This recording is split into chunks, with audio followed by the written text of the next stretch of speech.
If you're a business owner, there's going to come a point where you need a stronger tech stack to have a clear picture of everything all in one place. From startup to enterprise, NetSuite is your one-stop solution. Visit netsuite.com/SPI to download their KPI checklist for free and support this podcast too. If you do find yourself buried in manual work or struggling to have a clear picture of your business, you should know 3 numbers: 37,000, 25, and 1. 37,000, that's the number of businesses which have been upgraded to NetSuite by Oracle. 25, NetSuite turns 25 years old this year. That's 25 years of helping businesses do more with less, close their books in days, not weeks, and drive down costs. And the number 1, because your business is one of a kind. So you can get a customized solution for all of your KPIs and one efficient system with one source of truth. Manage risk, get reliable forecasts, and improve margins. Everything you need to grow, all in one place. Right now, download NetSuite's popular KPI checklist designed to give you consistently excellent performance absolutely free at netsuite.com/SPI. That's netsuite.com/SPI to get your own KPI checklist. netsuite.com/SPI. There's a better way to create a website, a professional, crisp website you'll be proud to publish, and it just takes seconds. This is all thanks to Hostinger's AI website generator. I recently took this for a test drive, even shared this on my YouTube channel. It was mind-blowing. Not just how quick you can build a website, but with the AI, how great it actually can write copy for you. You can use the AI logo maker. Plus, it got it up in no time, and it looks good. Absolutely mind-blowing. So if you want to build a website, go to Hostinger, because they're a top, highly rated global web hosting platform. And all you have to do to build a website is just answer 3 questions and let the AI do all the work for you. You can build as many web pages as you need without knowing how to code a single line of anything. They have great support, too. That was one thing that I had a problem with another host back in the day. Hostinger has 24/7 support and a library of video guides. And here's the thing. You can do this for less than $3 a month, including a free domain name. That is crazy. So create a live website now at hostinger.com/SPI. And listeners of this podcast, you can enter SPI for 10% off your order and a free domain name. hostinger.com/SPI and use the code SPI for 10% off and a free domain name. Give it a spin. Hey, what's up, Team Flynn? I want to start this episode by asking you a question. And if you happen to answer yes to this question, I want you to know that you are in the right spot. So this will be a great episode if you say yes to the following question. And that is, has time ever been, or the lack of time ever been, an issue for you when it comes to running your business and or the thought of you starting and running your business? If time has ever been an issue for you, well, this is an episode that you need to listen to, because today we have a very special guest, Jess from Smart Passive Income. That's right, my executive assistant is on the show today, who I hired a while back to initially help me out with my email, because one day I looked at my email inbox and saw 10,000 unread emails. But Jess, back in episode 115, when I interviewed her before, was just helping me with my email. She has since grown to an executive assistant rock star, has helped several others learn more about executive assistant stuff. Whether you are an entrepreneur who is or is going to have an executive assistant, or maybe you are an executive assistant and you want to get some sort of insider looks at what it's like working with an executive like myself, well, you're about to get in on that process right here. So stick around. Welcome to the Smart Passive Income Podcast, where it's all about working hard now so you can sit back and reap the benefits later. And now your host. He likes spicy, but then regrets it later.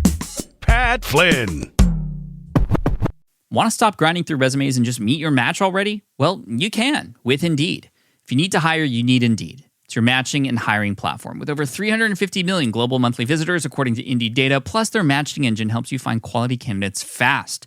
And it works like really fast. In fact, by the time this ad's over, 23 new hires will have been made on Indeed, according to Indeed data worldwide. It's the perfect match of speed and quality. 93% of employers agree Indeed delivers the highest quality matches compared to other job sites. And I think Indeed is the place to go. It's easy to manage. Everything is in just one spot. The interview process, it's scalable with you and your business as it grows. Like, there's no other platform you would need than Indeed. And listeners of this show will get a $75 sponsored ad job credit to get your jobs more visibility at Indeed.com/smartpassive. Just go to Indeed.com/smartpassive right now and support our show by saying you heard about Indeed on this podcast. Indeed.com/smartpassive. Terms and conditions apply. You need to hire? You need Indeed. We entrepreneurs are at our desks a lot, so having solid equipment is super important. And a sit-stand desk can make a huge difference, as many folks on our team will attest to. If you haven't tried one yet, this offer from Uplift is for you. Plus, you can support the show at the same time. Visit upliftdesk.com/SPI for 5% off your order. Over 1 million customers have chosen Uplift Desk. Innovative product designs, reasonable pricing, same-day shipping, free accessories with every desk. You can see why they're such a big hit. And did I mention the industry-leading 15-year warranty? And that covers the complete desk, by the way, not just the top or some fine print like that. Moving while you work is just healthier. And Uplift Desk provides a state-of-the-art experience. They're stable, made of very solid materials. There's over 100 desktop choices and customizations available. Just the choices for material for your desk are amazing, all the way from laminate to eco to bamboo to solid wood. If you want to build the workstation of your dreams, I highly recommend checking them out.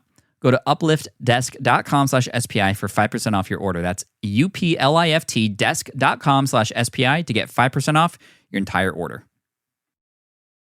Hey, welcome everybody. This is Smart Passive Income session number 409. My name is Pat Flynn, and I'm here to help you make more money, save more time, and help more people too. And one of those things that can help you save more time than anything is having an executive assistant to help you with all kinds of different things. And I'm just very excited to welcome my executive assistant, Jessica, here on the show today. So we're going to cut right to the interview right now. Hey, Jess, welcome back to the Smart Passive Income Podcast. Welcome. Oh my gosh. Hi. It's so wonderful to be here. It's been so long since everybody's heard from you in episode 115, which was a while back. And I know this about you. You have yet to listen to that episode. That's so true. I can't believe that was back in 2014. I had just started working with you a couple months prior, and you were just like, Jess, you're so great. I can't wait. Like, come on the podcast. I was like, are you kidding? You're really going to have me do this? Because you don't do that. I didn't do that at the time. But now I've gotten a little more comfortable with it. But you are so right. Even 6 years later, I still haven't listened to it. Can't bring myself to do it. I've skimmed the transcript. So I remember what we talked about. I remember what I was wearing that day. I remember where I was. I remember that I had microphone problems. And Mindy on our team just happened to be at the co-working facility. And I was like, help me. What do I do? And now you're here back on the podcast. So we're going to talk a lot about what has changed. But if you can remember what we chatted about in 115 as sort of a recap for everybody, maybe we can start there and then just kind of timeline, talk about what has happened since then. So episode 115 and kind of starting with why I hired you, I needed help with email. Yeah. And that's what that episode was about. That's really where we started. Pat went from 9,000 unread items in his inbox down to inbox 0 as a result of my coming onto the team.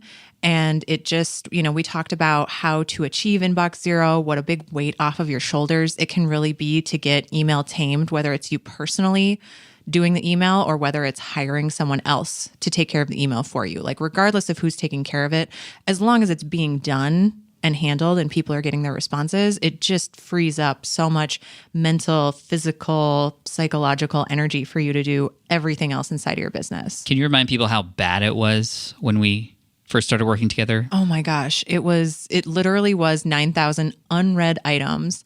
And I just went oldest to newest. My brain almost melted. Doing that much reading, it was so hard. Like, I didn't know how hard reading could be. And just, getting to know the SPI community and the audience and all the different people and what people say. I came in at a pretty good time.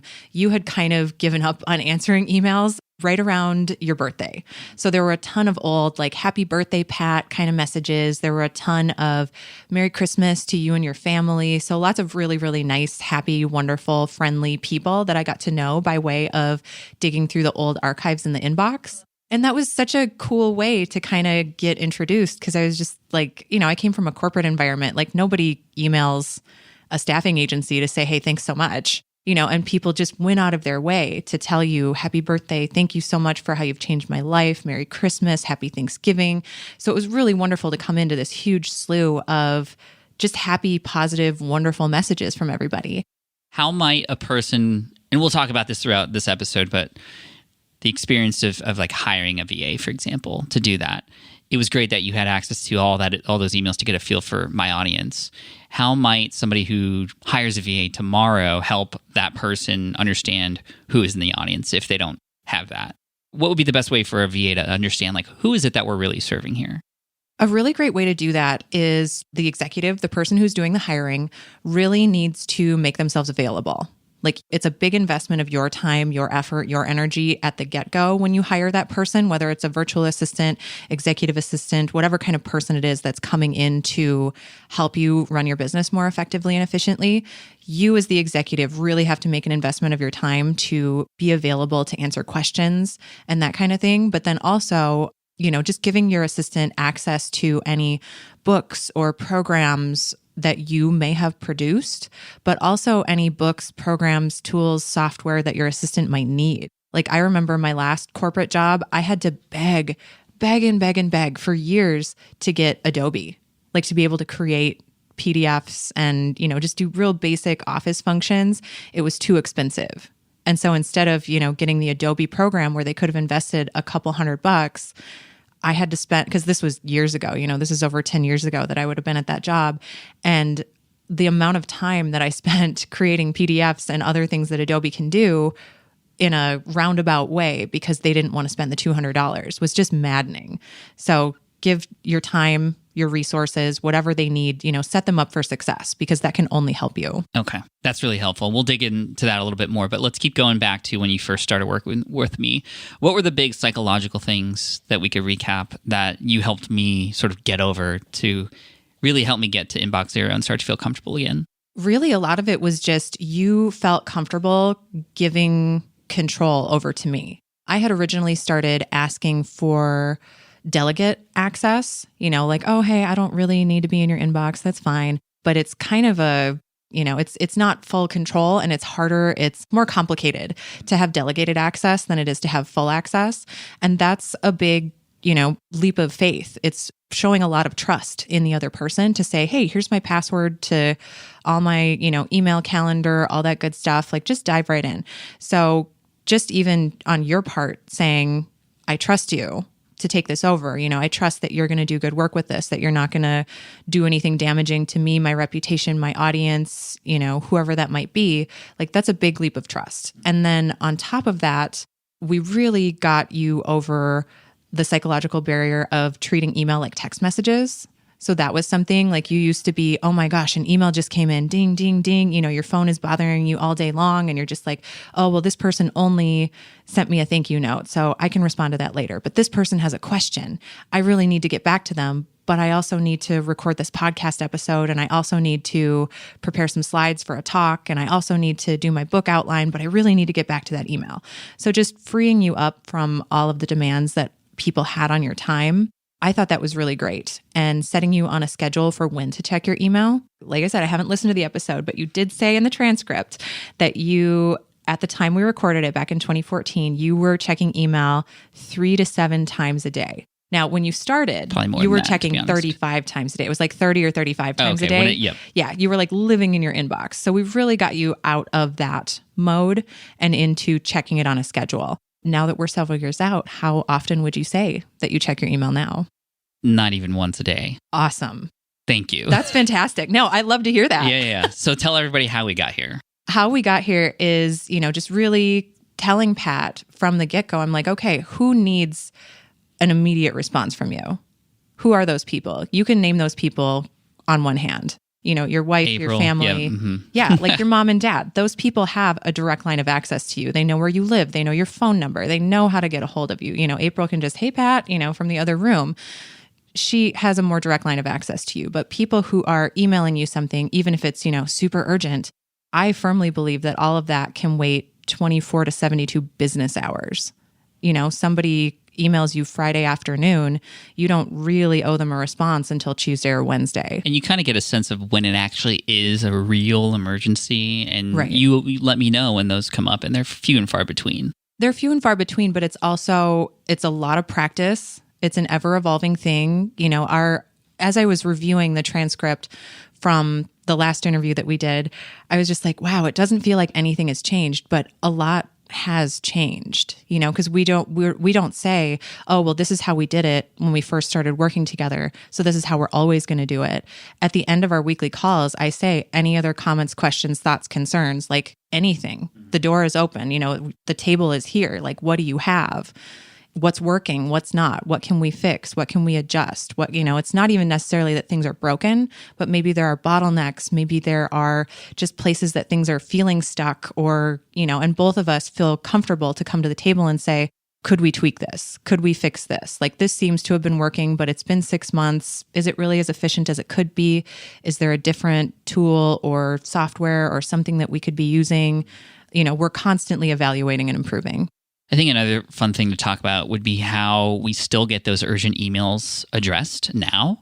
And I've shared this in person with a number of people and perhaps even a couple of times in podcast episodes here and there. But I just wanted to chat about our email answering process now, especially for those ones that on the surface seem like they would need to be a little bit more urgent than just the ones that can wait or there's general answers already available for those. So what's our cadence for how do we get those things addressed? And like, how do we do that? So the way that it works right now is still pretty similar to how we did it when we first started working together. I work oldest to newest. So whatever came in, because people always used to try and come in, oh, I'm going to email him Sunday night or first thing Monday morning, and he's going to see that and respond to that first. That's not how we do it. We go oldest to newest because, first in, first out. And that way, first come, first serve, however you want to phrase that. And so going from oldest to newest, we definitely, there's a lot of nuance here. So there's, every organization is going to have different things that are the, burning fire emergencies. Like, if we had a very urgent, oh my gosh, we just launched our new website on Monday and nobody can search for anything, that needs to be escalated. But if somebody says, hey, I'm looking for a resource on how to start a podcast, that can wait, as we kind of bubble those really urgent burning fire things. And we have canned to the answers top. for a lot of those. Yeah. Common questions too. Yeah, we have canned responses for a lot of that. And those are things that we maintain and refine, as you might release new resources or as you might update the archives, that kind of thing. We make sure that links are still current. We make sure that we're giving the best, most current information. Like I think your how to start a podcast tutorial, you update that annually, right? Yeah. Yeah. Yeah. So we just make sure that all the best information, if we ever have a question, we just bring it to Pat's attention and say, hey, are we still doing this right? Mm-hmm. And go from there. And then we do one thing once a week on Monday where we really get to go and actually get my voice still into those emails, but you're still handling those emails. Yeah. So every week, Pat and I have a 30-minute one-on-one. And I just maintain the tool that I use is Google Sheets. I have tried so many things over the years. I couldn't even tell you, and I don't want to badmouth anything that anybody might really use and love. But I've had so many tools and services over the years just not save, or, the app crashes. And then this beautifully constructed list that I had just disappears. So Google Sheets has treated me very, very well over the years. And it's just a simple 2-column spreadsheet. The first column, I always copy and paste the person's email address because I find that that's the easiest way to search for, the piece of communication. And then I just write what I call an executive summary. So it's just a 1 to 2 sentence. Here's the gist of the email, because sometimes people might, email us in a novel. And how do you distill that without Pat needing to sit down and read and digest the whole thing? I can read and digest it for him and say, here is this email from whoever this person might be. Here's what they want. How do I respond? So that's the third column is, who's it from? What do they want? What's my follow-up? And this is a actual phone call. So we're not even in person. Jess just calls me 9 a.m. on Mondays. I expect this. I know this is coming and I know it's important. And it's a nice way to start the week because we can kind of get those list items out of the way. And it's just boom, boom, boom. I mean, how many would you say we get through within a half hour? I mean, it depends on the topic because we discuss some of these things a little, sometimes in depth.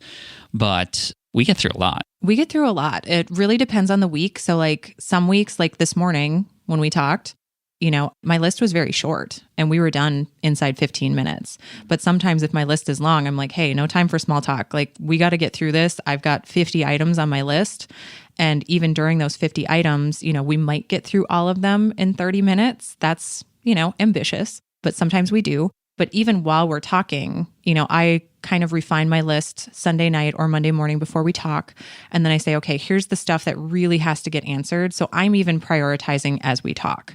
Or sometimes, the answer that you give to question 5 might also answer question 15. So if I get down my list and I say, oh, well, what you said earlier, never mind. Or that one can wait until tomorrow. We're running low on time. So, I would say on average 30 to 40 items when the list is long. But thankfully, lately, the list has been a little bit shorter. And that actually is kind of great because it gives us time to, we're preparing for FlynnCon 2. And we can really go into, well, what do you think about this topic? Well, here's what we're working on this month for the event. Gives us a little room to chat about that stuff too. This is as opposed to me going into an urgent folder in email and having to then read every single one from scratch without knowing any context, and then figuring out an answer, typing them out, which would take longer.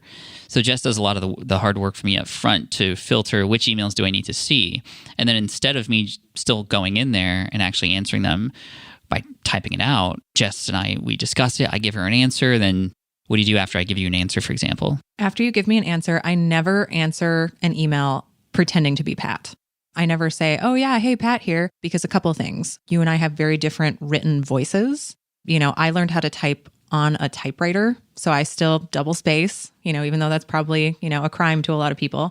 But so we have very different written voices, punctuation, written style, that kind of thing. So 1, I never pretend to be Pat. 2, what if I say something and even though that is what you might say, someone might come back and say, oh, well, you said XYZ thing. And you think to yourself, well, no, I didn't. Right. So I don't ever want to be putting words in your mouth, even though I think I might know what those words are. So I just say, hey, Joe, Jess here on Pat's behalf. I spoke with him this morning. Here is the answer to your question. And then I'll just, verbatim, whatever you dictated, say that this is it. Or if it seems appropriate for me to kind of retype it in my, here's what we discussed. Here's the answer. But yeah, I do the heavy lifting then from that end. But you've made the decision, you've been involved in the email and making sure that it is handled in the way that you want. But then, yeah. And I love that. We get so much done that way. And I know that, for example, if people email you with a question that, I need to kind of learn about myself, you go, correct me if I'm wrong, you go, hey, Joe, I'm going to have a chat with Pat on Monday. We'll get back to you soon after that. And do you ever get a response going like, no, I need Pat to answer quicker? I mean, a lot of it is just expectation management. So if you just let an email go untended at all, that's when people are like, hello, is anybody there? Are you getting this? And that's when you get escalated. I emailed you on Monday. It's now Tuesday. I can't believe you haven't gotten back to me. If you just get back to him with a quick, hey, Jess here on Pat's behalf. I will speak with him next week and get back to you. If you say, we've received your email, here is when you can expect a response from us. But then you have to, the third part about that is you actually have to keep your word. And you say, I'm going to get back to you next week. You have to get back to them next week. But by and large, we're so fortunate. Everybody who listens to the podcast, reads the blog, has ever attended one of your talks over the years, we have the best fans and people. You guys are the best. Seriously. I'm just going to tell you right now, if you've ever been to an event where I've been there, I tell everybody who comes, I'm just like, if it wasn't for the SPI community, I mean, Pat is awesome too, but if it wasn't for the SPI community, I wouldn't still be here. Everybody is so nice. Everybody is, and especially when I say, hey, we'll get back to you in a week, all anybody says is, oh my gosh, thank you so much for letting me know. And even if I'm, let's say I get sick on Monday and I don't get back to them right when I say I would, hey, Jess, I know you said you'd get back to me on Monday. It's Tuesday now. And I'm like, oh my gosh, yes, I'm so sorry. No, it's great. Thanks so much. Everybody is so understanding, so wonderful, and just thoughtful and considerate and incredible with their replies. So thank you. Yeah, if you're listening to this, Team Flynn, you're amazing. Team Flynn for the win, for sure. As a result of showing up in the email and going to some of the events and whatnot, the San Diego Entrepreneurs Meetup here, people have been getting to know you now, which is really neat. So no longer are you just behind the scenes and tapping your fingers on the keyboard. You're showing up, you're having conversations. People are getting to know you, and you've been able to befriend a lot of the SPI community as well. What's it been like to sort of have that be a result of working under the SPI brand and what we've done together? It's really amazing. I can't stress that enough. Coming from a corporate background, I was lucky if I, might talk to some of my coworkers once a week. And it was always very cold. I don't know if that sounds harsh, but like, you just kind of have, I mean, you've worked in an office before. Yeah. Like surface level, very professional. Surface level. That's what we're looking for here. Like very surface level, very professional, very, oh, what'd you do this weekend? Oh, how's the cats? How's whatever, and it just doesn't really go any deeper than that. I have made some of the most amazing friendships just from, like you said, the local SD Entrepreneurs Group. Whenever we travel and speak, conference organizers, the different AV teams that we interface with when you speak, I have the workshop students, all the people that come here to San Diego for our workshops. That's actually why I moved to San Diego. We did our first workshop. Yes. If you didn't know, Jess lives in San Diego now. She moved here to work with me, and I'm just so thankful and blessed, and I feel so grateful that you're here, and I'm sure you're loving the weather too. Oh my gosh, this is incredible. I mean, I'm originally from Minneapolis, Minnesota, and we were just there a few months ago for Thanksgiving, and the first day we were there, we got a foot of snow, and over the 5 days we were there, snow, rain, ice, sleet, like all of it. And the instant I got home, I was just like, wow, 65 and cloudy. It's like hot here. It's hot in San Diego. This is fantastic. Yes. So we love it here in San Diego. But truly, after that first Power Podcasting Live workshop that we ran in 2017, after that workshop, I called my husband from the detergent aisle at Target. I don't even know why I was in the detergent aisle. I was staying at an Airbnb. I did not need laundry detergent, but I'm at Target, and I called him and I was just like, so we're moving to San Diego. And he's like, okay. Like he had literally never been here, sight unseen. My husband, Bob, was just like, yep, all right, cool. But yes, the SPI community, Team Flynn, you're the reason that I'm still here. You're the reason that I'm even more here, like more present in San Diego. And Pat, you're a really awesome bonus to that. So. Thank you. And it's why you're here in the studio right now, recording this podcast for everybody, not just to give an update, but we're going to talk a lot more about tips so that you and your VA can have a great relationship. You're and your executive assistant, and you're doing a lot more than email now. Can you run a list of all the kind of responsibilities and things that you're sort of dealing with now or participating in? Yeah. Back when Pat and I started working together in 2014, he and I were just talking about this. The only thing that he sold was the Let Go digital book on Amazon. That was it. That was the only thing. And truth be told, we gave more copies away of that than we sold. Like, you would go on interviews and say, hey, if you want a copy of my book, just send me an email and we'll send it over to you. So I remember doing a lot of that when I first started. And then it just really ramped up from there. It was Let Go, the digital book. And then what happened first? Was Will It Fly first before the courses? Oh, yes. Yeah. So you wrote your best-selling book, Will It Fly. I was in Arizona visiting my grandparents when that book hit is it New York Times or Wall Street Journal? Wall Street Journal, yeah. The Wall Street Journal bestseller list. I was visiting my grandparents while that happened. And then we just started developing courses and building a huge, cohort of students who take all of our courses on podcasting, affiliate marketing, and Smart from Scratch, building your idea into your own business. So I've been very involved in building the student community and supporting the student community for the last few years. You wrote Superfans very recently, and then your speaking has just every year, your demand, just skyrockets. Like people see you, they're like, oh, we saw you at Social Media Marketing World. We got to have you on our stage. So a lot of support for your speaking and travel in addition to books and courses. Yeah, arrangements for travel for sure, but you've been even coming to some of these events as well to support, especially the bigger ones where I have a lot of things going on and I need sort of a right-hand person to help manage my time and just keep me going through the crowds because sometimes it gets kind of crazy. We've also gotten to become really good friends and learn a lot about each other and how each other works, and it's developed into this amazing relationship. I'd love for us to speak a little bit about some of the just things that we're open with each other about so that we can work better together, so that we can help each other out. There are some things that on the surface might seem kind of weird in terms of just needs that we have for each other to help each other out. And this is largely based off of events past and how, I know for you specifically, if you don't mind talking about it, your previous position before working for me was very tough. And there was a lot of things that, worried you about, well, how might we work together? And is it going to be the same? Can you talk a little bit about that and what we've decided to do coming out of that? And it might, again, seem like really small, but to you, it's really big. Yeah. I actually, the last role, like you said, it was really tough. the person that I was supporting, from my perspective, really treated me like, a whipping post, like a scapegoat, like, oh, my assistant botched that. Oh, my assistant messed this up, like definitely thrown under the bus all the time and kind of treated really poorly. And I was just like, all right, if these people can make $50 million a year, I can figure out how to make 50,000. I can do a salary. Quit my job.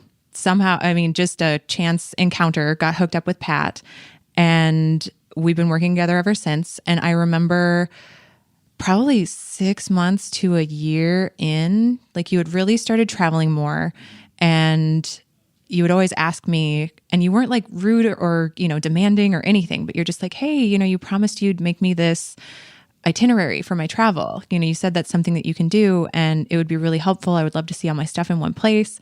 And I would always kind of drag my feet. Like I was always giving them to him like super last minute and like really, really worried about what is Pat going to think about this? Is he going to get mad at me? Because, again, my old position, if there was even one tiny typo, I would get berated for weeks. Just like I wouldn't hear the end of it if there was one thing even slightly wrong.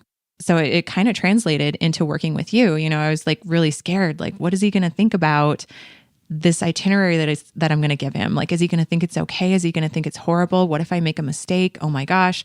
I seriously beat myself up for like months before I even brought it up to you. And then one day I just kind of steeled myself and I was like, okay, just take the bull by the horns. Like, just tell Pat what you're thinking. He's a pretty reasonable guy. I don't think he's going to scream at you. I don't think he's going to yell at you. I don't think he's going to fire you. Like, that would be so silly. Like, why would you think that? And so I did. I just kind of sat you down one day during one of our check-ins that we had talked about. And I said, okay, I have something to talk to you about. And what was your thought then? I was just like, oh my God, like, are you leaving? Please don't leave me.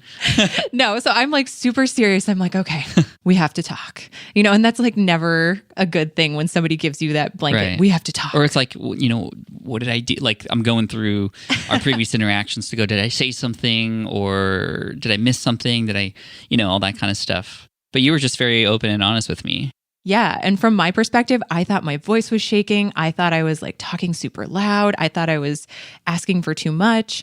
And I just said to him, in a previous position, I used to really get thrown under the bus, really treated poorly if I made even the tiniest mistake. And truly, these travel itineraries were kind of like the worst of it, because that executive traveled a lot and would just, scrutinize them down to the detail and just really got upset if there was any kind of mistake. So Pat, for me, if you could, this is going to sound silly, but when I give you an itinerary, if you could just tell me, hey, Jess, these itineraries are so helpful.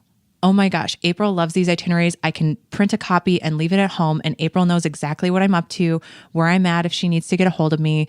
I print a copy and keep it in my backpack when I travel so I can just quickly reference stuff. I love the way that you put everything into my calendar so that I can just, one click to find all my information from my flight. Like, I really needed that verbal affirmation. Like, I needed Pat telling me, hey, you're doing a great job here.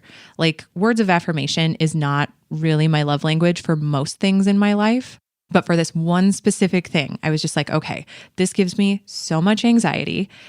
You're not the same person as my last executive, but it has, translated, it's transferred to this new role that I'm playing with you and your organization.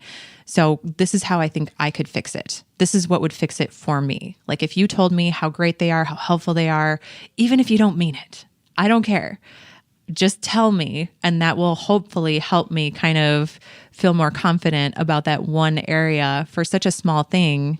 Yeah, and it's been really helpful. Good. And they continue to be helpful, by the way. Good. So keep doing them. April and I both love them. Thank you for that. What's the big lesson here for anybody working with an assistant when it comes to this kind of openness? Like, what's the big takeaway? The big takeaway is both the assistant has to feel comfortable coming to the executive with what they see or feel as a problem. Even if it's one-sided, like, I thought it was a problem, you didn't think it was a problem.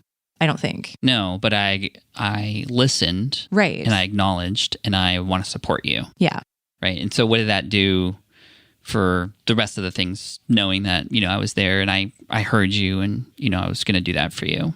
Really what it did is just kind of reinforce that you are what I thought, a great guy. You're reasonable. You've got a cool head on your shoulders. You're not going to flip out about really small stuff and just made me feel more confident in everything that I did. Like anytime that I had a problem, no matter how big or how small, hey, can we talk about this thing? And I don't even cloak it anymore and like, hey, we need to talk. I'm just like, hey, here's this thing. Let's talk about it. So Pat's done a really great job of creating a welcoming, supportive, safe environment. Yeah, that's a good word. Yeah. And just like a really great space to say, no topic is too big or too small. No topic is too hard or too soft. Like, just come talk to me about it. And, you know, there's been a lot of professional stuff, but even personal stuff when I'm like, oh, hey, you know, I got sick, and you're like, can I send you chicken soup? I'm like, oh my God, like, where does this safe space end? It doesn't. So like, Pat's just, yeah, you've done a really great job from my perspective as your assistant of creating that space for us to talk about anything and everything. So would you imagine that a person having just hired somebody to express that expectation up front, that everything's cool, like you're welcome to tell me anything, is that a smart thing to do up front? Or is this something that just kind of happens over time through your leadership type and just your care for the other person? I think it's a mix of both. Like, you definitely need to set that expectation, you know, that you as the executive, you say, hey, this is a safe space for you to talk to me about things, but maybe even you have to set the example of, you know, hey, Jess, here's a thing that I need to talk to you about, you know, so kind of lead by example in that realm and say, here's something that I'm struggling with. Could you help me? You know, because I think there is a little bit of a line, maybe, like, you don't need to air all your personal sure, of course. laundry, you know, of but course. Like erring on the professional side, and then the personal side kind of comes with time. But definitely from a professional standpoint, you know, set the tone, set the expectation, because it's one thing to hear somebody say something like that, but it's another thing to see someone do something like that. What other tips might you recommend for a person who is new to working with somebody under them or is about to hire somebody? What are let's list off a whole bunch of recommendations that you have for the executive to make sure this relationship's going to grow and turn into something Absolutely. helpful. Yeah. So when you are hiring someone, hire somebody that you like, hire somebody that you feel like you can trust. There's a lot of that comes with time. You're going to talk to them a lot. You're going to talk to them a lot. You will, you know, because Pat, I think you had maybe a couple of VAs over the years. Yeah, VAs in the Philippines, you know, and they were amazing. They did all the work that they were supposed to do, but very little communication outside of just the tasks itself, and not really any care for stuff outside of that work, which is why I wanted to hire somebody in the US who is more, this is who we're serving. If we could come up with ideas together, that'd be amazing. Like, we're in this together. Yeah, I've worked with people before. Yeah. But like, this is the first true, like, executive assistant, like more involved, more intuitive, you know, go above and not even above and beyond, but like go deeper into things. So again, you're looking for somebody that you like, somebody that you feel you can trust. Because truly, like, every person that I've ever worked with, I can tell from the time if I shake their hand. Like, obviously, you and I didn't shake hands until a couple years later. We had a video meeting. I think, I remember that. I think you had just moved into your home. Kai was a baby, like a teeny tiny baby. She was so small. And I was just like, who's this Pat guy? But we had a really great phone call and just went from there. And you start small, right, and you build that. Yes. So you start small. Like, don't give somebody the keys to the castle. Like, you know, give them the code to the garage and then like lock the door. And we started with email. Yes. In 115, you can listen to that episode. And then we've just, as you've heard, grown from there. Travel with support for events, and now it's even as big as, you know, you taking a major role in the experience that people and our guests have at FlynnCon. And that's so amazing. And a part of that is just me knowing where you want to go and how do you want to grow, and always being open and conscious about that. And that's my other big tip. Something that really drove me out of corporate was the expectation that as an executive assistant, you personally do all of the loose ends. Like, there was a big expectation that I should be able to and absolutely should take on bookkeeping, accounting, that kind of stuff.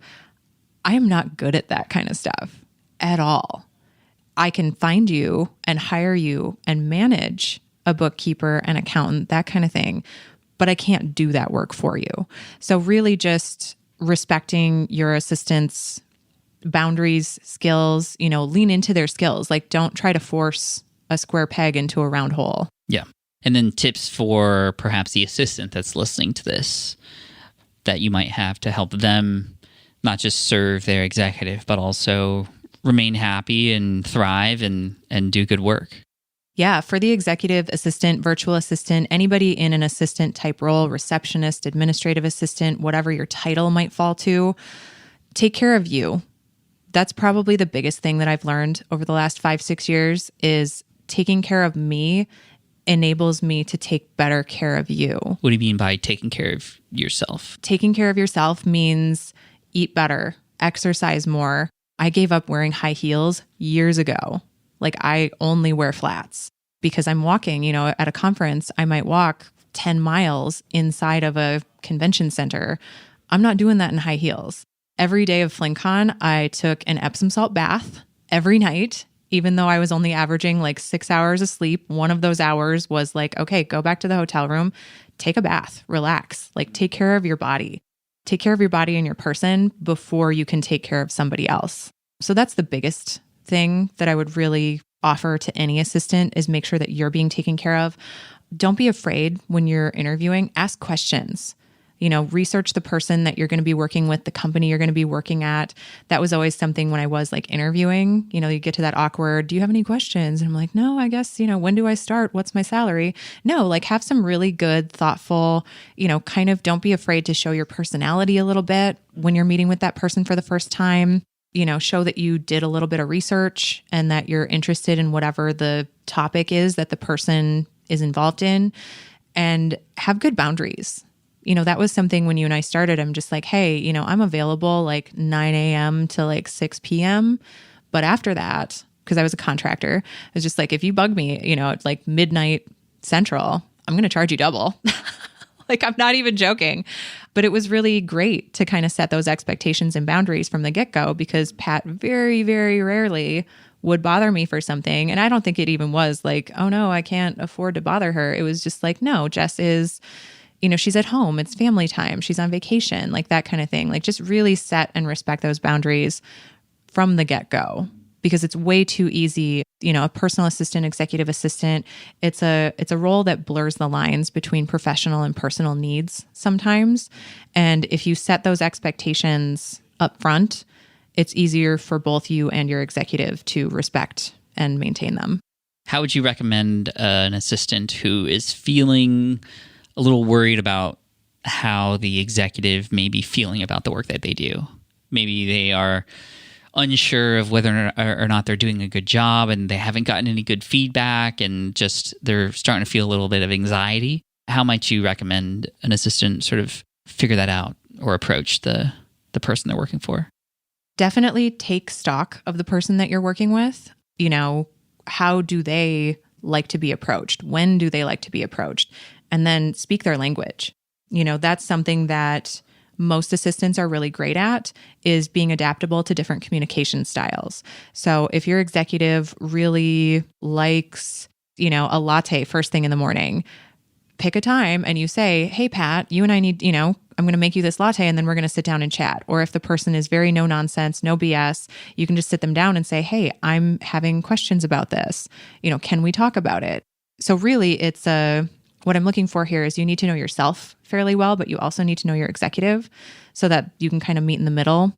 How might you recommend if an assistant actually does mess up in some way, which is no assistant is perfect, but let's say you mess up on something, what's the best way to handle that?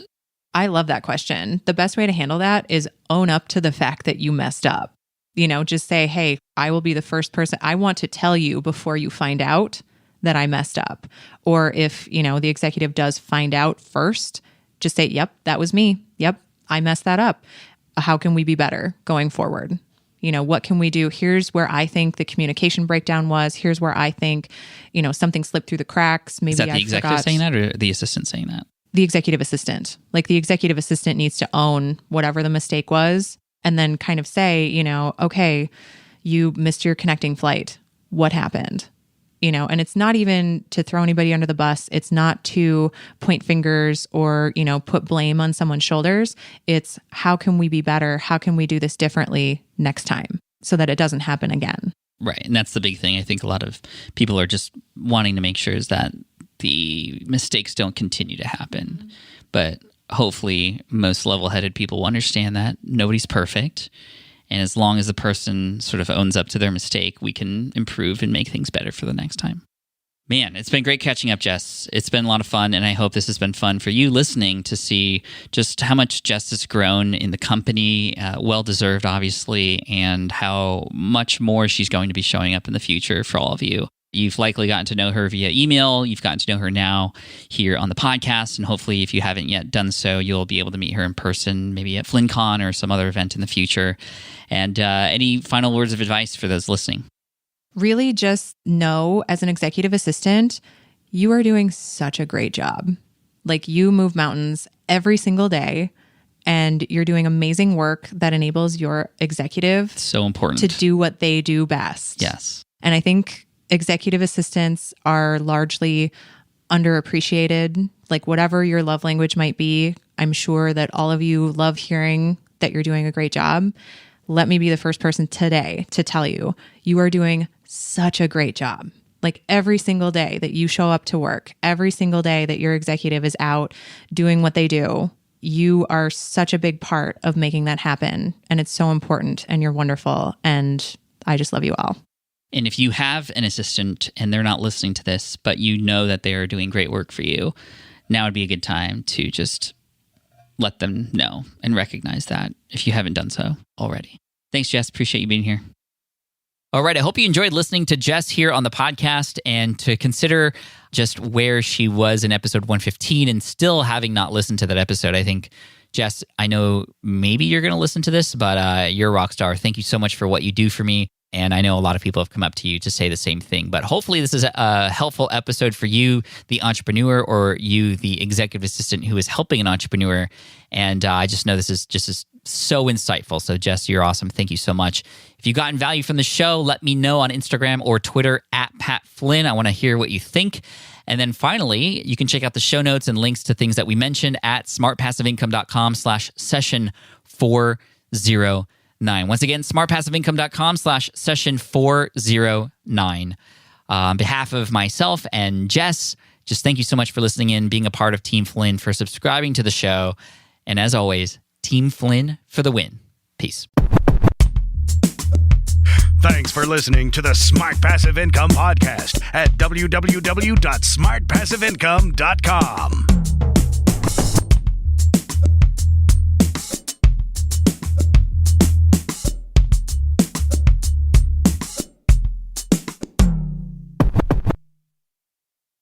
Hey, if you're looking for a new podcast to add to your rotation, I've got one for you. It's called Dirty Money, and it's like a hybrid between a true crime and a business podcast. So hosts Jonathan Small and Dan Bova tell the tales of legendary scammers, con artists, and barely legal lowlifes who stop at nothing to rake in millions. Recent episodes include a man who looted $100 million from his own company. Crazy. Give it a listen. Head on over to Dirty Money right now on Apple Podcasts, Google, Spotify, or Stitcher.